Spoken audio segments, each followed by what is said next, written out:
The Diary of a Certified Psychopath. Off the crank. No ambient rise and roll alerts vocalised by vulpine familiars on this maiden dawn of spring's conclusive bank holiday weekend,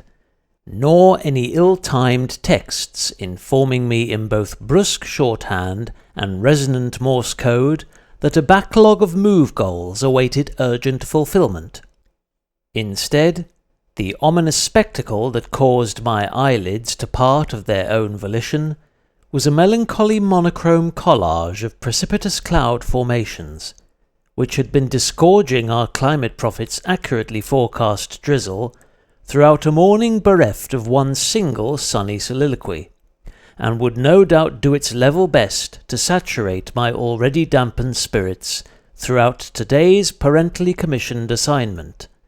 to convey the hard-earned wages of a self-employed family friend to the eastern fringe of Brighton's westmost suburb, itself being a suburb of Port Slade's idyllic old village. I'm talking about Mile Oak. This expedited door-to-door dosh-dash was the only way of ensuring the funds in question arrived undamaged and with their rightful recipient, instead of mysteriously vanishing in transit whilst under supervision of our country's premier postal service or any private courier's fully insured alternative that might accidentally shred 2 crisp £10 notes into fair trade confetti,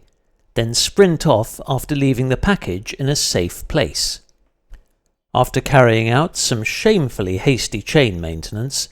I scrambled upon Ty and Mighty's sprung saddle and wearily cranked up to the velocity of a race-walking runner-duck, soon regretting the absence of a mudguard as my moderately porous jogging-longs began absorbing every drop of standing water that my steed's deep-treaded tyres flung up from the road.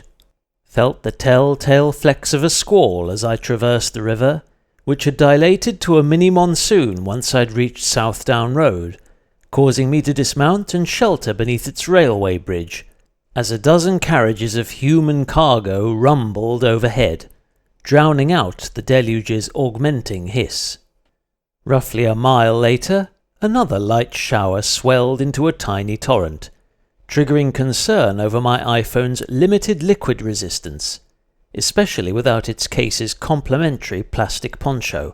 which I threw into a river several years ago, after discovering that it rendered the handset's touch-sensitive screen dysfunctional. Heading through Mile Oak's tranquil gardens, I crossed close paths with an Uber people trafficker, then noted with intrigue that this secluded neighbourhood's eternally crackling telephone pylon, being one unrepaired victim of a long-past and exceptionally violent storm, was now more hushed than the rustling laments imparted by its surrounding trees. Took a brief pit stop at Budgeon's to acquire the necessary plain white envelope for discreet delivery of my confidential consignment. This particular branch of the cruiserweight supermarket chain that caters broadly for former Waitrose shoppers on the verge of bankruptcy boasted a downscaled but still impressive selection of all the mass-produced conveniences you'd expect if you amalgamated the contents of 3 well-stocked corner shops, then added a bevy of extra pre-baked bread and pastry-based sustenance, together with the obligatory fresh fruit and veg stall sold under the vendor's affordable and premium product ranges, with all being explicitly branded as either sustainably mass-sourced or remotely hand-harvested, piled in another aisle's worth of condiments and cereals, alongside additional factory-farmed confectionaries, a few more fridges filled with macrobiotic ready meals, a safe distance from any extra non-edible consumables one might need to deep clean the microwave, several further shelves stacked with Big Pharma's narcotics,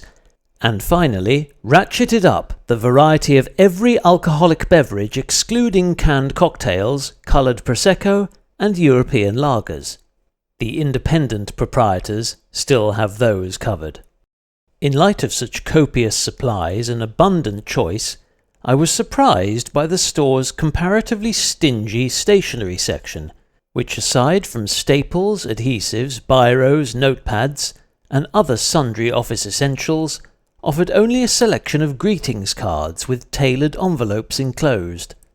Thus I was forced to purchase the most reasonable and generic option I could find from an assortment of celebratory alternatives, most of which were parentally themed and the size of a gastropub's Christmas menu.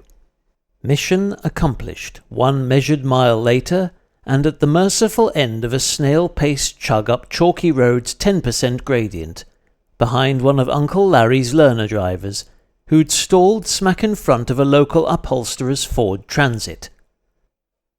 Zigzagged back to the coast and cruised home, savouring every second of a correctly prophesied break in the gloom.